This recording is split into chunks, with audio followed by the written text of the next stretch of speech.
Hi, folks. Hope you are doing well. To introduce myself, my name is Welly Lau. I'm a cloud solution architect from Microsoft APAC. I want to start this session by highlighting the research done by Dora, showing that the faster we deliver the value through product, the higher revenue we could expect for our business. So no doubt that we all believe the fact that time is money. But however, we need to ensure that the product is delivered through proper process, ensuring the quality, security, and reliability. And that's for the reason we often see organizations adopting DevOps. Just like any other IT terms, DevOps might mean slightly different things to different people. So at Microsoft, we define DevOps as the union of people, process, and product to enable the continuous delivery of value to our end customer. So DevOps is not just about the tool, but all of the three elements, including people and the process, they all need to be aligned well. At the core, by doing the right DevOps approach, we believe you will be able to deliver the high quality value and innovation much faster to the end user. And also doing it in such a way that optimizing the resource efficiently. All right, we talked about the high level definitions of DevOps in the previous slide. Let's zoom in into more detail from technical perspective.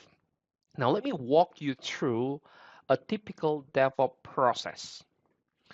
We have system engineer or IT administrator who is responsible to provision environment to host the application. And nowadays in the modern world, people will be using a concept called infrastructure as code, short form as IOC, to provision the infrastructure. They may be following some framework or example from public repositories such as GitHub, but eventually they will be storing their IOC to the private repository so that it's easier for them to provision multiple environments such as dev test, staging, production eventually. On the other hand, we have software developer who write codes and check them in also to a private repository as the code commits. Now, as soon as the code's commit happen, it will trigger a number of different tasks as part of the build process, including unit tests to making sure that the code coverage exceeds certain percentage that we have agreed upon. We also can have something like code metric as well as code analysis rules. And if the committed code doesn't satisfy the requirement, you might reject the build. And and only if the build is successful, it will trigger the release, which include tasks to deploy it to a test environment where eventually more tests is being performed. Now, indeed, there are a lot of tasks, different tasks showing on the screen, but you don't have to do all of them. Pick whichever makes sense for you. So if the past task that you have configured, we can automatically or even manually with human approval deploy it into a staging environment for things like UAT. We could also deploy it to the production directly or with techniques such as A/B testing or blue-green deployment, and that will also reduce the risk where we need to roll back in the case of the current releases fail. Now, we are not done yet. Even if the release goes successfully to production, that is where we still need to capture feedback either from consumer by analyzing the applications, the infrastructure analytic, which can be eventually result into a backlog, whether it is a bug, it's a performance improvement, it's a feature, so that our developer can improve it. Now, the process of frequent build on every single commit is often referred as CI or continuous integration. One key objective of CI is to detect any issue and fix it sooner. The other end of the process is deploying and validating it through different environments as part of the release is often referred as CD or continuous delivery. And the key objective of CD is to ensuring that we ship incremental software so that we deliver the value much faster to the end user. Now we align with the typical process of DevOps. Let me switch gear to talk about Azure DevOps, tools that can help you in your DevOps journey. One of the unique value propositions of Azure DevOps is the complete DevOps toolchain, but also the modularity that you can adopt whichever component which makes most sense for you. And that resonates very well to some of the customer which has already adopted the other solution, yet seeing benefits of Azure DevOps at the other spectrum. In fact, the main objective of this session is to showcase about the integration using Azure DevOps with Ansible Automation Platform as a continuous delivery solution. Now let me double click on each of the components you are seeing on the screen of Azure DevOps to provide you better clarity. Starting with the Azure boards, it is a service which provides Kanban board and drag and drop sprint planning with comprehensive traceability as well as reporting. It comes with very easy to use intuitive UI enabling team members to collaborate in the project. So if you are using Scrum as your methodology, Azure board is a perfect tool as the process are already built in. You can create a work item directly in the board and change the visibility of the color, associate that work item to certain team members and add text which can be served in multi-purposes. You can click one of a work item and it enable you to open a creator field just like you are seeing on the screen, putting more details into the step. You can also link the work item to another work item to indicate the relationship. Eventually, you can also create a burn down chart allowing your team member track the progress visually. All right, let's switch gear to the Azure Report. So Azure Report is a private source code repository hosting. Not only it support Git as the distributed version control, but also TFVC, which stands for Team Foundation Version Control, which act as centralized version control system. You can use your favorite development tools such as Visual Studio, Visual Studio Code, Xcode, Eclipse, IntelliJ to connect to Azure Report. You may define your branch policy, the pull request policy, and so on. And one of the features that I like personally a lot is the ability to perform semantic code search across multiple repo or branch. Moving on to Azure Pipeline. Azure Pipeline is the perfect launchpad for your code, automating your build and deployment so that you spend less times with the nuts and bolts and more times being creative. It is a CI/CD engine which works with any language, whether it's Node.js, Python, Java, C#, any platform, whether it's a Windows, Linux, or Mac OS, or any other cloud provider, whether it's Azure, AWS, GCP, or even on-premise. So though it comes with comprehensive tasks, Azure Pipeline is extremely extensible. Whether you are building your own tasks or running a third-party task with it.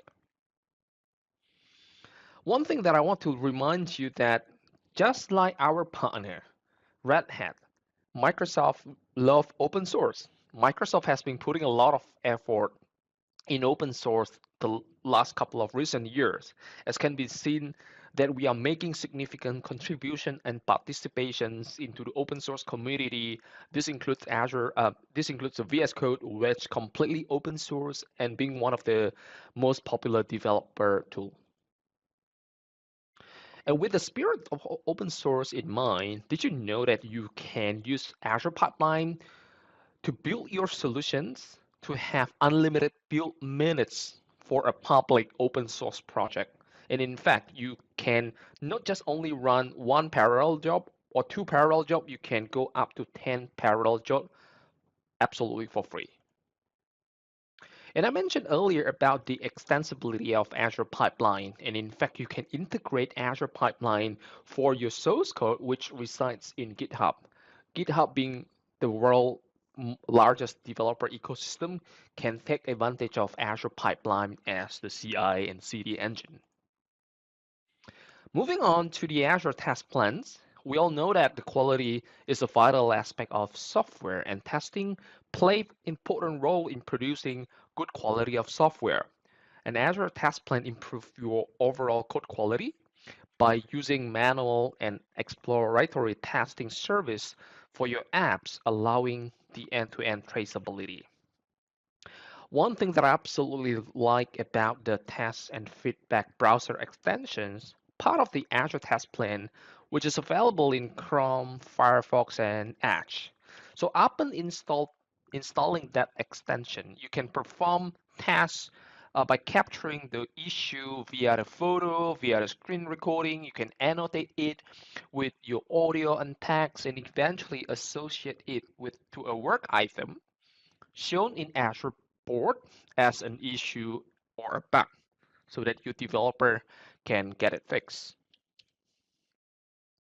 The last component that I want to talk about is the Azure artifacts. Remember I explained earlier about the Azure repo being a private repository for your source code. Think about Azure Artifact provides similar capability, but not for your source code, instead for your packages. So this allows you to share your package securely within your organization.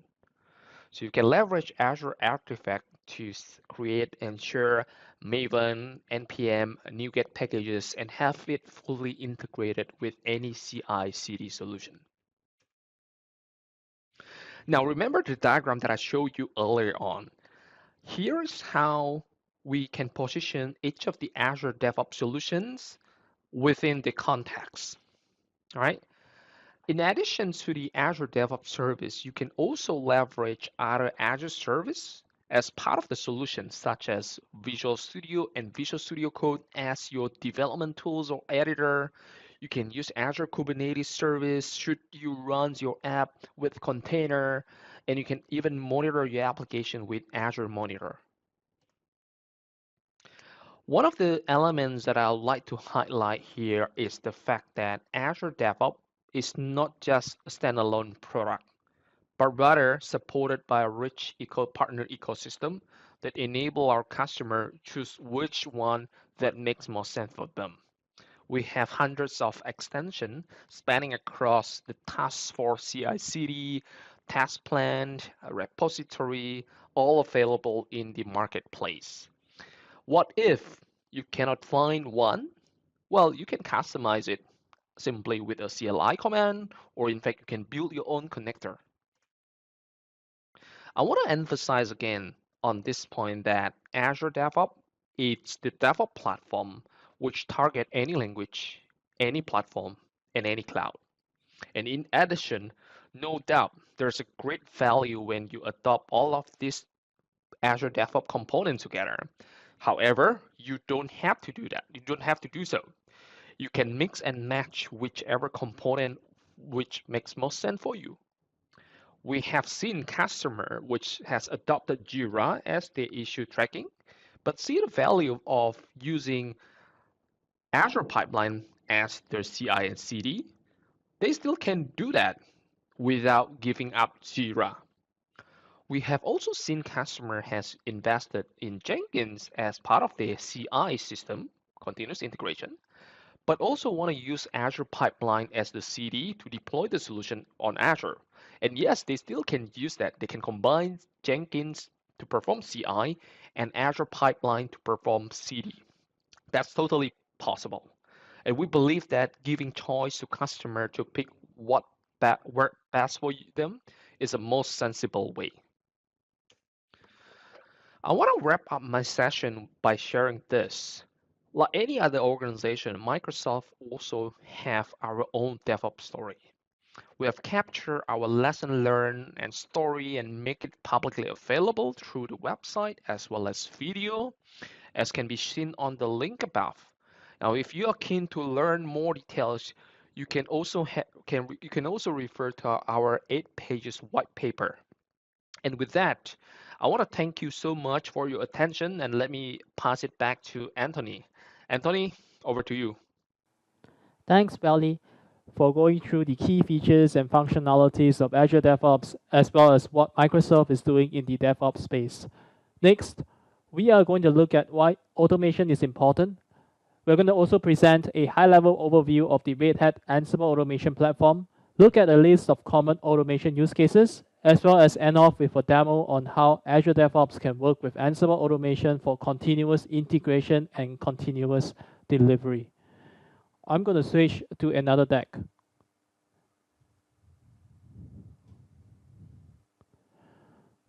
So as you can see, automation is critical for cloud and container IT strategies. In order for us to have a good solution, it must be able to scale and be holistic in nature, right? You can see from the statistics and research findings from IDC that 93% of organizations uses multiple clouds. And the average number of cloud architectures in use is 5 or more. Another 84% of large US enterprise IT decision makers are saying that using automation to improve IT staff productivity is either mission critical or very important for their cloud and container IT strategies. So essentially what we are saying is that success, right, is predicated on creating an automation strategy that encompasses technology, process, impact, and organization changes. As you can see over here, that the Red Hat portfolio is divided into 3 pillars, and the third, which is the management and automation, is where we will focus in this particular session today. Right? We are really looking at how is it that we can easily and seamlessly manage the platforms, as well as make use of Ansible automation, right, to automate across hybrid cloud environments. So where are you in your hybrid cloud management journey? In level 1, right, which is usually on the ad hoc automation usage, right, those are mainly for the legacy environment. At this level, automation is not typically a planned activity, but it happens in pockets across teams at different levels on a need basis, and they are not allocated any management attention or budget. They are usually in the form of scripts or some tools that are available at the team's disposal or based on freely available tools. It's often driven by individuals, right, who are just looking to improve their ways of working, and it's not really measured or focused based on the customer outcomes. When we look at level 2, right, which is a more systematic approach, the cloud native environment, you will see that when the maturity level is at this level, we are really looking at a portfolio or program level automation initiatives that are executed with a defined automation targets with specific metrics. While at level 1, we saw the initiative was reactive in nature to address specific needs. At this level, it is more proactive initiation, right? Looking at exploring areas to achieve a certain level of defined efficiency or quality. Automation is usually driven by experts in the automation technologies, right, who understand the domain. There's a methodology for assessment, and there is technical expertise in automation technologies, and the experts have a metric-driven approach, right, to achieve a defined automation target. And the automation success, right, is also getting mapped to the customer experience or journey. This is usually where you will see when we start to move from on-prem to the cloud. Level 3, right, which is what you see over here in the hybrid cloud environment, where we have a institutionalized way of doing things, whereby the automation initiatives are taken up at the organization level with a portfolio of platforms and tools. Here is where automation becomes a way of life, right? It becomes strategic and a part of every conversation, budget exercise, or delivery model. There will be documented automation strategies with organizational wide knowledge and drives. So teams are working together in a collaborated and coordinated ways, right? Organizations at this level tend to have a center of excellence, communities of practice, automation architects who are owners of automation strategy. Oftentimes at this level of strategic automation, it is no more an add-on to an existing systems or process, but rather The systems are designed to adapt to changes using data with the ability to predict change and are capable of adapting to them. Right, this is really where we want to be in a multi-cloud environment whereby we go full force into digital transformation. So where do you want to go, right? You know, often today we see that people are doing things in silos, right? We want to make sure that we bring the different teams together so that we can have a connected team that will help to accelerate digital transformation. We know that it is going to be very useful to have teams which talk to each other, work with each other. In this way, we have teams which are united. It helps to eliminate isolated groups. We are able to automate tasks much easier, and we can create a collaborative DevOps environment. Coordinated automation also reduces inefficiencies, human error, as well as other things such as reduction and elimination of security vulnerabilities. All these are very important, right, when you look at what you want to do and achieve further down the road. So at Red Hat, we do believe, right, that open source culture powers innovation. So what we are really talking about is to have the ability, right, to avoid long-term roadmaps, right? We break things down into smaller chunks. We use rapid feedback cycles, right, and we try to experiment, basically to turn small failures into learning opportunities, right? So this is what we believe in, and that this is how we see the whole thing as being something that will be very useful and powerful for organization to adopt. So what exactly is Red Hat Ansible automation? When we often talk about Ansible, people will link it with being simple, agentless, and extensible. Simple because Ansible uses the YAML to write the playbook, right? It means that you don't really have to know programming language, such as Python, be able to do the automation. In our case, you just have to be able to leverage on the Ansible modules in order to be able to perform automation by writing the playbooks in YAML. To say that Ansible is agentless, it means that we don't really require agent to be installed on the target. What happens is that we will make use of OpenSSH, things like REST API, or for Windows machine, it will be Windows Remote Management Protocol, right, to connect to all those systems. From there, we will be able to manage the end target without having the needs to deploy agent. What this means is that you also have one less factor to worry about when it comes to being able to secure, right, the target, because you know that you often also have to worry about the updates and lifecycle of the agents. When we say that Ansible is extensible, what it really means is that we are able to not just make use of the existing 4,000 plus modules that we have out of the box, but also if you need to, you can write your own custom modules, right? Most of the modules that we see today, be it for things like the network equipment or for the normal Linux, the Unix boxes, right? Those are usually written in Python. And the ones that is used to manage the Windows servers will be written in PowerShell, right? We use PowerShell to manage remote PowerShell scripts execution, basically, right? Command execution to manage the Windows target. So this means that you can really be able to extend, right, the current capabilities of the modules, and basically to be able to use your own custom modules to perform the task. You can write them, in Python or in PowerShell, for instance. So if you were to look at the top and trending open source project, right, you will also see that Ansible is consecutively in the top 10 positions for 3 years, right? Alongside with other very prominent and popular projects today, like Kubernetes, TensorFlow, for instance, Microsoft VS Code, as Welly has mentioned earlier, right?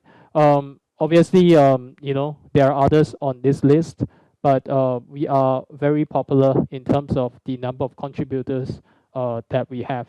Right, this can be easily seen from the Octoverse report for last year, right? So I'm going to very quickly talk about the Red Hat Ansible automation platform, right? It really is a platform to help you to improve efficiency, productivity, and to control risk and expenses. So what exactly is it? It is to automate the provisioning, right, and configuration of modern IT environments. So there are a couple of components to it, right? You have the common engine layer, right, which is the Ansible engine. Then we have the tower, right? The tower basically is what we will be using later on, right, to do the demonstration, right, on how we can basically do um, the continuous integration and delivery alongside with the Azure DevOps, right? So Tower has different parts to it. Some of the features will be things such as role-based control, right? You can make sure that only the right person or people or personnel has access to perform a particular task, right? It also has a RESTful API interface that allows it to integrate and talk to different systems that communicate in REST, right? So it has a UI, which you will see later on, right? That is basically for the ease of people maintaining the system, right? They can just log in and they can use it. And obviously it integrates with things such as AD and LDAP so that you can control who is able to access the system. It's also able to do central logging, right? So it means that all the logs will be centrally logged by Ansible Tower. What will happen is that you will notice that people tend to send the logs out to external logger, right, such as Splunk or Elasticsearch for further analysis and analytics. Then we have on the top layer, right? This is actually the SaaS piece of it, right? So all these are housed in cloud.redhat.com, right? We talk about content collection, automation hub, right? So you basically have a place for you to store the content collections, which are certified content from our partners, such as the likes of Google, Amazon, Microsoft, right? F5, Palo Alto, right? Different partners and vendors are working with us, right, in order to provide content which are certified, and they can all be found on the Automation Hub. The on-prem version of the Automation Hub is coming soon, right? So with that, you will also be able to store your content on-prem. The automation services catalog, right, allows you to basically hook up with things such as ServiceNow, right? You can order a automation. Let's say if you want to do something like create a VM, right? You want to do through a service catalog, right? All these things can be done via the automation services catalog. We mentioned earlier, right, about the certified content.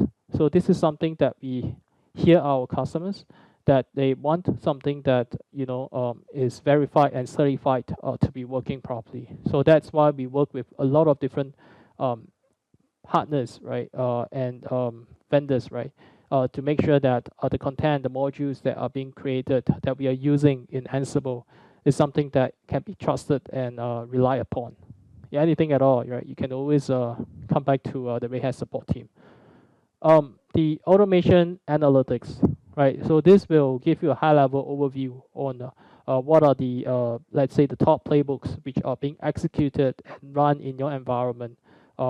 Things like what are the top modules which are being used, whether or not there is any cluster, right, that is having issues. You get notifications that something is wrong with the health of, let's say, a Ansible Tower cluster. There is also another feature for the ROI calculator, right? So that is also something that can be used to look at how much savings automation has helped to bring in. So all these different components really make up the Red Hat Ansible automation platform, all fueled by an open source community. So these are some of the numbers, right? You can see that we have more than 2 million downloads a month, right? And more than 2,000 different Red Hat Ansible automation customers, and more than 4 million systems are being managed by our platform. I did mention about the large number of integrations and modules that we have currently at more than 4,000, and it increases every time we have a new release, right? And we release very frequently a couple of times throughout the year. So again, you can see, right, that we were named a leader in the Forrester Wave last year, right, in Q3 2019. We are again named a leader, right, in the infrastructure automation platform for Q3 this year, right. So we are here, right, along with the other prominent companies, right, such as Microsoft. So over here, you can see that there are really a lot of different things that Ansible can be used for, right? You can do things such as orchestration, config management, application deployment, provisioning. You know, we talk about continuous delivery today, right? How we can use Ansible to secure and comply to make sure that the infrastructure or the virtual machines, right, is secure and in compliance with the standards such as CIS, right? It really works across a wide spectrum of different you know, domains, right? You have the cloud, so you have the containers, you know, storage, load balancers, and the servers, firewalls, and whatnot, right? So it's just a lot of things that you can work with. So these are some of the common integrations that you will see today in the market, right? So we really work with a wide number of different vendors and partners, right? As well as you know, the number of use cases that we have allows our customers to use you know, all these modules that is available to integrate and work with all these different components that we see today. So some of the Red Hat customers for Ansible, right? You will see over here that we cut across different pillars, right? And different industries, because you know we really cover a lot of different use cases, and it's being widely adopted and used across the world. So over here, I'm just showing you some of the common Ansible automation use cases. I know it's a pretty long list, right? The list is non-exhaustive, right? I'm just listing some of the common ones that we see today. And obviously over here, you know, we have this continuous integration and delivery piece that we are going to talk about by using Ansible together with the Azure DevOps, right? All right, now we move on to demo time, right? I'm going to just exit my slideshow. So over here, this is my Azure, right? You can see that I have my Ansible tower over here, right? So it's running at this particular IP address. We will just go over there, right?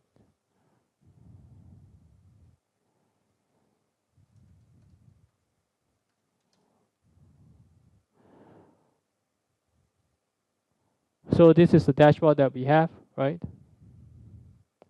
So what are we going to show today, right? If you were to look at the topology that we have, we are basically going to simulate the behavior, right, on how a typical CI/CD will happen, right? So ultimately, what will happen is that the user is going to update the Git repo, right, in Azure, and I mean, obviously, he has a user story assigned, and that he's updating the codes based on the requirements, right? And after that, it is going to trigger the Azure pipelines via webhook, which will trigger off a auto build. Then what will happen is that unit test, the artifacts will get built, and after which Azure pipeline is going to trigger Ansible Tower to create a virtual machine. Right, Tower is going to install and configure the Apache Tomcat on the virtual machine, and then download the artifacts and get the target node to deploy the WAR file inside the newly created virtual machine. So the flow over here, right, is basically something that it's created within the Ansible Tower, right? So there will be two parts to the demo. We will look at the piece over here in Azure DevOps, and then we will see how this looks like as well. So you can see over here that we have the workflow, right? So let's make it a bit bigger. So you can see that we will create the virtual machine using Ansible, right? And after that, we will add the host to the Ansible Tower inventory. Then we will install the Tomcat. Then we will download the artifacts, deploy them, validate, make sure that everything is good before we end off the workflow. So you can see that the red line over here, right, is basically saying that at any one point in time, if anything goes wrong with this particular workflow, we will do a full rollback, right? And everything will go back to before the changes was deployed, right? So that's how we can actually control the continuous delivery and deployment piece using Ansible Tower, right? So that is something that we do quite a fair bit with Ansible itself, right? So okay, let's go back to here. So you can see that I have basically make use of a Hello World Java application, right? I got this from the Microsoft website. Basically, I did a clone, right? And then I just make some changes to it. You know, what I'm doing is that you can see from the pipeline over here is that I'm getting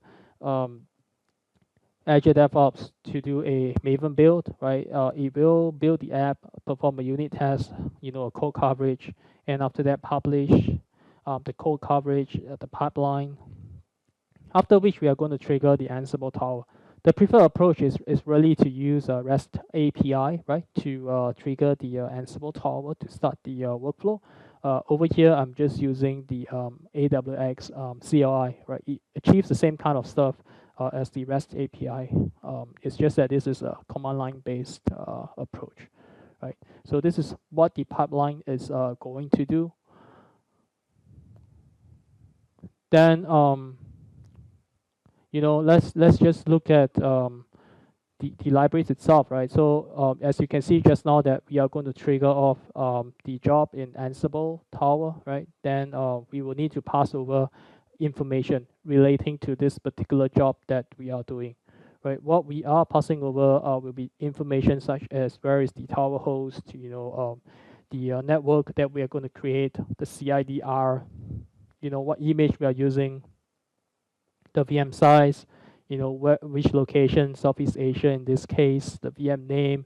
So all this information will get passed over as the body of the JSON that we are going to send over, right, to Ansible Tower, right? So the next thing that we look at, right, is this piece, right? So you can see over here that we are using the modules, right? All these modules are what we will use in Ansible, right? To ask Ansible to, you know, create a resource group in Azure, right? Then we're gonna do it in a sequence, right? Over here, you can see that the first step that we do, right, is to create the resource group. After that, we create the virtual network. We add the subnet.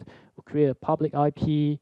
You know, the security group, the NIC card, you know, eventually we create the VM. And over here, what I'm doing is that I'm gathering the information for the newly created VM so that I will be able to know its IP address, right, the public IP, because I will need to use that public IP to basically get Ansible Tower to log into it and perform the subsequent configuration updates and changes, right, which includes things like you know, installation of Tomcat, right, like over here.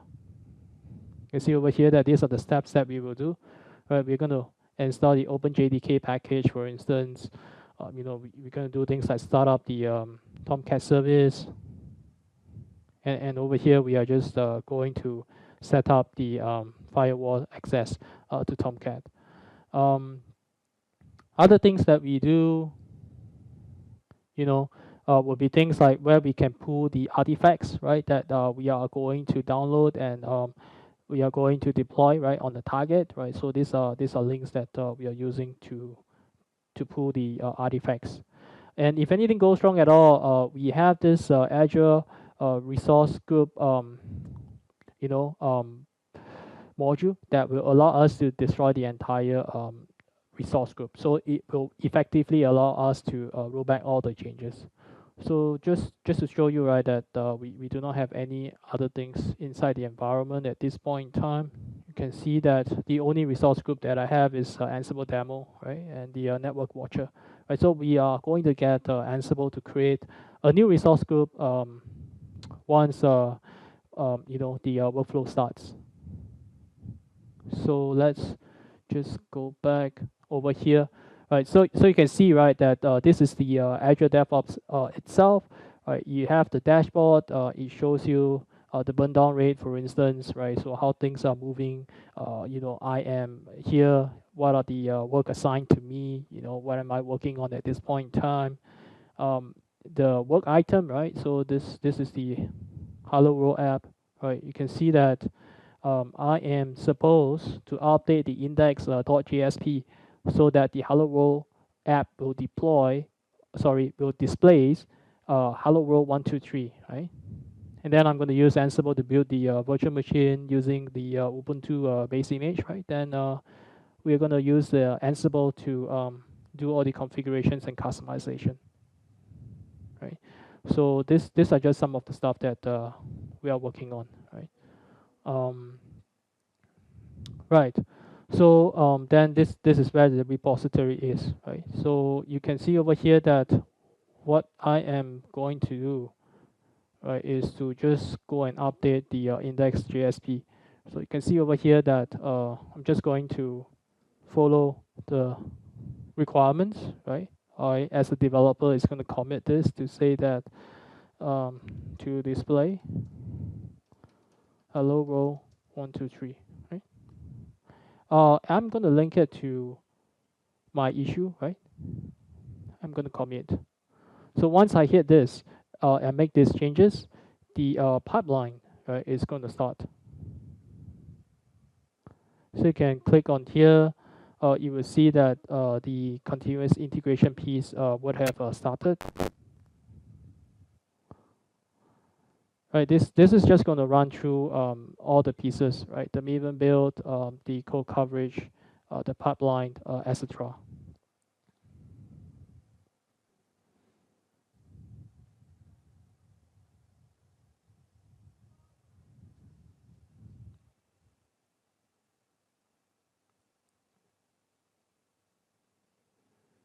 The artifacts were produced, right? The test all went through, right? There's no issue at all. So the continuous integration piece is done. The next thing that we will move on to is really to wait for the next stage to start. It's pending review. I mean, I'll have to approve it before it will continue to deploy to production. All right, you can see that it says it requires my review, right? So I'm just going to say that it looks good to me, approve, right? So it's going to start to run the workflow.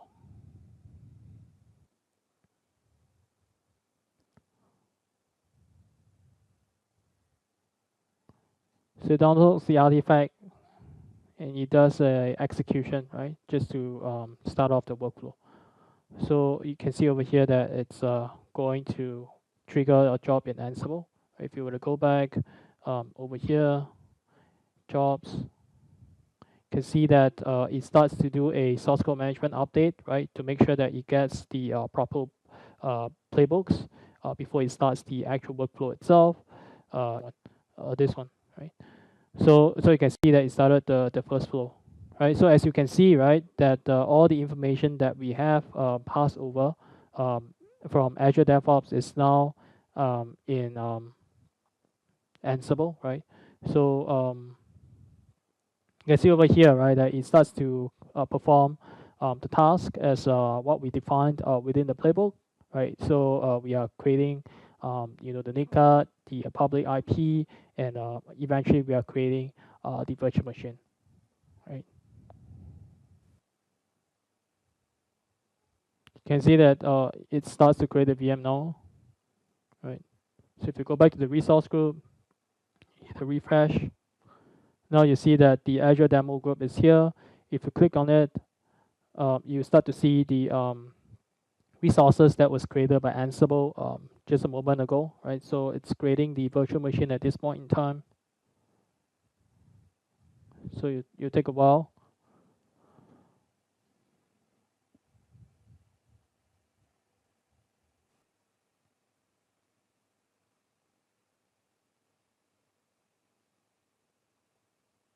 All right, so you can see that we were able to create the virtual machine and that we retrieved the public IP, right? So over here, if you were to refresh, you can see that the VM was created, right? So this is the one that we're going to deploy the artifact on. So if you were to go back, so you can see that we have added to the tower inventory, right? The newly created VM, and then after that, we will log into the target, right? And then we're going to install the packages.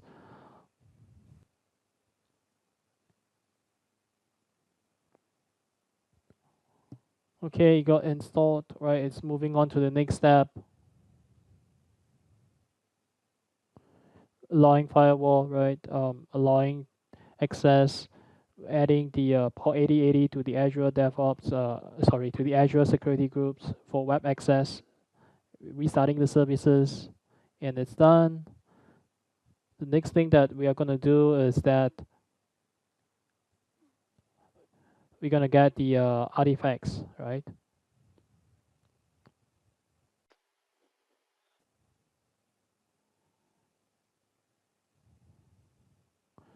Then we're going to deploy it to the target node.